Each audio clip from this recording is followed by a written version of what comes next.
for me do ase amwakwa ba e dey aba the Punch TV so mesro say obe share video e dey ama me ama foforo nso enye bi ahwe no wahu ne yekoso e wo oman Ghana mu hanim say media dey akire bronin mesro say obe mi subscriber team ne so say dey be upload video bi a onsa betimi aka na nso watimi ahwe no wahu ne yekoso e wo oman Ghana mu hanim say the Punch TV ye dey bi a fa to yon say ensem dey betwa gu media ne su bia no ye de beba be sommo ye mamoni emfi wo ho ye mama sonso ensi wo ho ye wo party bia no ye de ebeba be sommo de fa celebrities ho asofo bi nsem a wotena media no so ekekam anaso se empo ensem bi ebetwa aguo wo media ne so se fa amanyofo ho anase temamuni bi ho ne nsem no epop wo media ne so nko ade a ye beba be fa ne yaka no se de sitie de ebo mu hye ne so se the Punch TV for ye nyi bi film yemfa bi nka ho send your video sitie ana wasema obeka to media ne sitie no sa ne beka no pepepe Mr. like video yi share comment efa mamme investigation.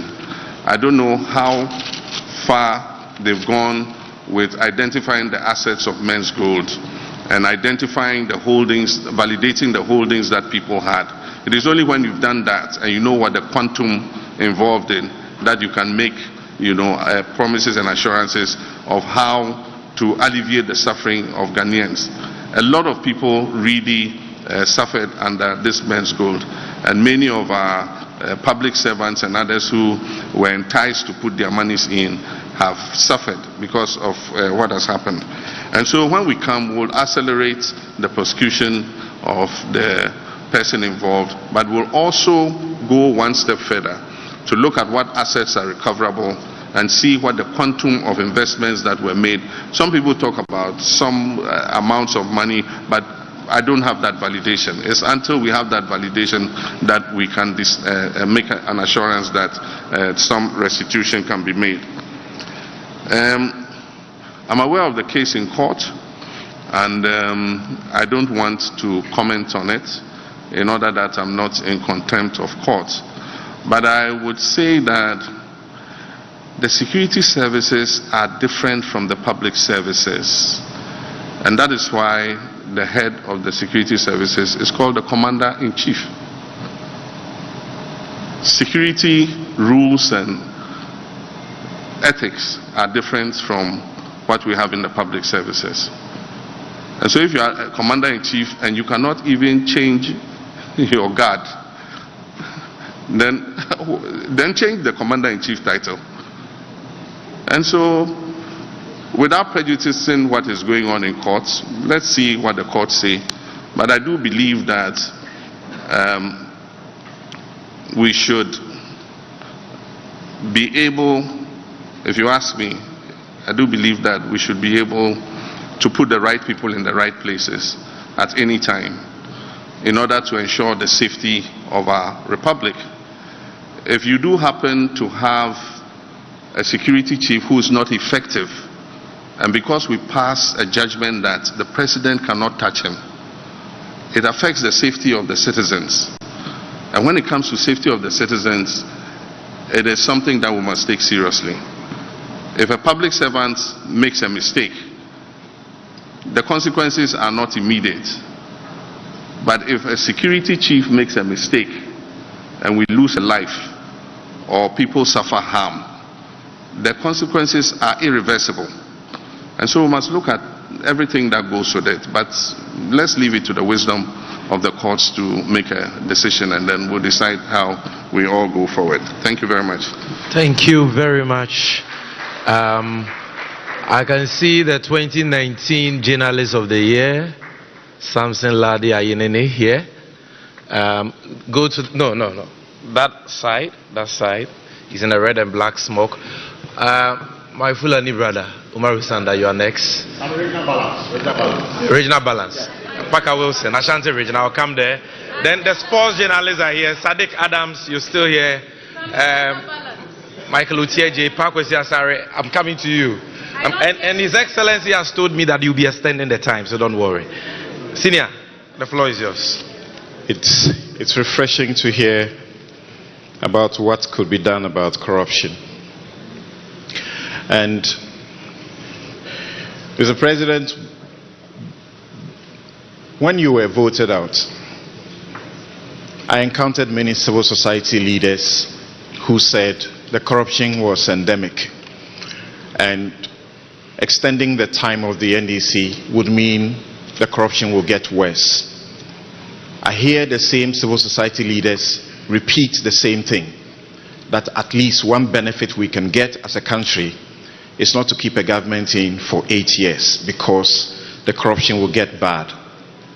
I don't believe that we must get to elections before we can get what we deserve. I believe citizens' power ought to be exercised without the kind of repression we see with the police today, so that a young man, a PhD, Oliver Barker-Vormawor, is facing prosecution, staging a coup on Facebook. That ridiculous thing. I don't know if you will instruct your Attorney General to file a nolle prosequi to stop that nonsense. Now, you kept repeating reset, reset, reset. I believe it must be a very important word to you. In Kenya today, there is a reset, and the citizens are forcing it. 47 corporations, SOEs, are being dissolved. 50% of the president's advisors are losing their jobs. My question to you is, 8 people were killed in elections in 2020. We are 4 years down the line. Those lives must matter. Sure. Over 200 people in Ashaiman were brutalized by the army, and I wrote about it as state-sponsored terrorism against them. 180 of them were arrested by the military, manhandled and released without anything. As we speak, nothing has happened. What have you done as the opposition leader about these things? Thank you. What will you do about these situations? Thank you very much. You see, I've given you a lot of time, so when I come on Newsfile, kindly return the favor. Umar Zanda. Thank you, Sami. Good evening, Mr. President. My question is, we are at the Kempinski Hotel. A few meters from here, there's a hole that has been described variously as the world's most expensive hole. My question is, when or if you become president, will you cover that hole, complete the hole, or convert the hole? That's my question to you. And just across the street from that hole is the Office of Special Prosecutor. What's your plan with the OSP? Thank you so much. For this round, I'm going to stay here for a while. I see Yati T at the back. So let's go for a woman. Good evening, Mekachi. And Your Excellency, my question Yanubochi Mame, Pacho, with all permission. Thank you. Abandoned projects. Mentia said the entire buying be able to starting a day. Near the taxpayers' money, Akobobo Singer. No project needs to one up pro. Look at Saglime. E-blocks, Basa. At the end of the day, a car ya dear IMF no. Ya Sabosiana, ya Bona, ya project SCC wa. Yentimin completing a dear Druha. Eti me pacho Your Excellency, abandoned projects. Wo big push, you know. Also wo by starting for fro. And now the war wo by ye. And our firm so ports. Yet you have taxi beer, sebe, nyansenim. And a Toyota Viz, unkita 70 to 80,000 I don't know why we are here. It's me pacho dear now obey because ye bre. Thank you very much. Thank you. Alaska, Ahoto FM. Alaska. I'm coming to you. I'm staying here for a while. From here I'll be coming. I see Samuel Wontokwa Menka, Erica Hianyo, Bernard Avile. I know he has a question. He has a laptop in front of him. Right. Thank you very much. My name is Alaska the Don with Ahuto FM. Mr. President, my question has to do with our universities. Most of the times, we normally talk about free SHS without talking about the tertiary institutions, especially the universities. But there are a lot of challenges and problems there. My question is, what are you doing when you are voted for as a president of this country with regards to problems going on at the tertiary institutions? Thank you very much. Thank you very much. We've taken a lot. Okay, Benjamin Akakpo. I see you at the back. Benjamin Akakpo of Joy News. Thank you very much. I have one question in two parts. Your Excellency, you spoke about the Tema oil refinery in May. You made mention of the fact that you would revamp the Tema oil refinery and that some of its problems are actually because it's a state-owned enterprise. I want to know what exactly is the plan. I feel the Tema oil refinery is a blot on our national conscience. What exactly is the plan? And feeding into that, you spoke about reliable internet. The last I recall, we had GhanaSat 1 launched in 2017, decommissioned in 2019. But if you paid attention to the recent internet shutdown and the concomitant effects, you would realize that we are susceptible to some of these challenges.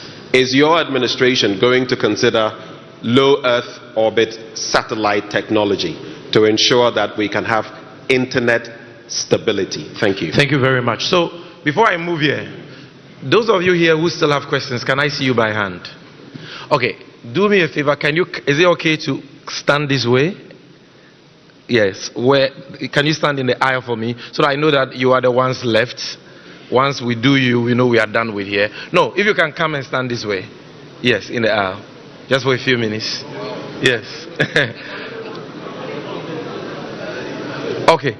Okay, you go back to your seats. I think the number is huge. I underestimated it. The number is huge. So you sit for a while. I'll come back. Let's go to Parker Wilson from Ashanti Region. Thank you very much, Sammy. Yes. In fact, thank you for recognizing the importance of regional balance. Thank you very much. Your Excellency, you spoke a lot about how you're going to deal with corruption when, of course, in your next government. But then your critics say you are only flexing muscles with the wind, because as an individual, you've been accused of your flirtation with the Airbus scandal. Okay. I want to know how you would respond to your critics when they say that your corruption activities led to the Airbus scandal. Thank you. Thank you very much. I'll take one last one, and that will bring the total to 7. Okay, another person from Ashanti Region, Ofori from Mercury FM, Ashanti Region. Thank you very much, Sammy. Your Excellency, my name is Oforiata. I work with... Please, I'm the innocent one. I'm not the notorious one. Don't be scared at all. I'm not the notorious one.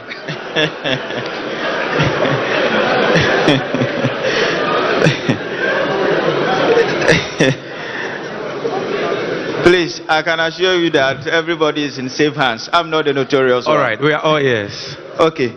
I work with a class media group, specifically Kumasi FM and Adeshe FM in Kumasi. Your Excellency, in some times past, a member of this government died, and in his will, it became known that he had devised a plot of land in Achimota Forest for a relative, as if that was not enough. Now, there is a problem between the organized labor and government in respect of state hotels which are on the verge of being given to a cabinet minister. This week, a minister of state did tell Parliament that an amount of 399 Ghanaian cedis had been spent on the pit called the National Cathedral, at a time that what is seen and felt on the faces of the Ghanaian youth are homelessness, hopelessness, and joblessness. My question is that, when you are elected into office, what will you do to, 1, stop the reckless and irrelevant state capture by government officials, and also 2, to restore confidence in the faces of the Ghanaian youth. Thank you very much. Thank you very much. It's been too much politics, so I'll take Sadiq Adams. I know his question will be on sports. And His Excellency says he will be crisp with the answers for this round, so that's why I'm taking more. Yes. Thank you very much for the opportunity, and good evening, Mr. His Excellency, the former president. My question is, Sami said, on sports. As a nation that prides itself as a sports nation, we currently do not have any world-class or international category A stadium in the whole of Ghana, despite millions of dollars sunk as creating infrastructure for the sports. What is Mr. President's vision in getting the best of infrastructure to unearth talent, and to tie that in with the 24-hour economy? We travel around and see that sports is a very massive part of nightlife in countries even in Africa, but Ghanaian sports is designed that after 6 p.m. we all go back to sleep because of the lack of facilities and other amenities to enhance the creation of jobs in the night for sports. What is, or how is the 24-hour economy designed? I've heard from our great trade business. How will that capture and affect sports so that we have around the clock sports development and enhancements in the country? Thank you very much. Thank you very much. Your Excellency, the floor is yours, sir.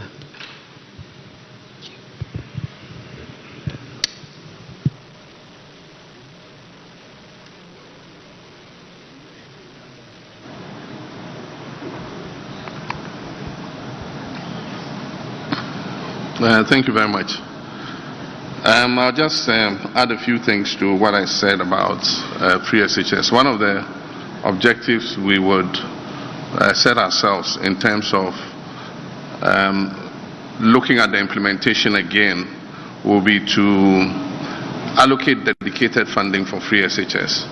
If we agree that education is the most important driver of prosperity and growth, then we must be prepared to identify and earmark funds for it. We already have GET Fund, which goes into infrastructure, but we must find dedicated funding to be able to implement the free SHS seamlessly. Also, in addition to the question I answered in terms of 4 years, I have heard somebody say that 4 years, if somebody has 8 years, he will be more responsible and accountable, and if somebody has 4 years, he will not be accountable. I mean, it's the most illogical statement I ever heard. Meanwhile, the same person said 4 more for Nana. And so, if you follow that logic, it means that no president deserves a second term. That's what the person is saying. So even your 8 years you are talking about, it means when you win and you want re-election, you are not going to be accountable. And so let's, put that illogical thinking aside and look forward. The first was about the prosecution of the laptop coup in regards to our colleague Bakavomao. And I do think that I don't want to be in contempt of law, but I can say on authority that I don't think that that prosecution was necessary. And so let me just keep it like that, so that I don't get cited for contempt. I think that prosecution was unnecessary, and it was an overreaction by the government. With regards to what is happening in Kenya, I don't think that we have to wait for the backlash of what the youth did in Kenya for us to do the things that we have to do.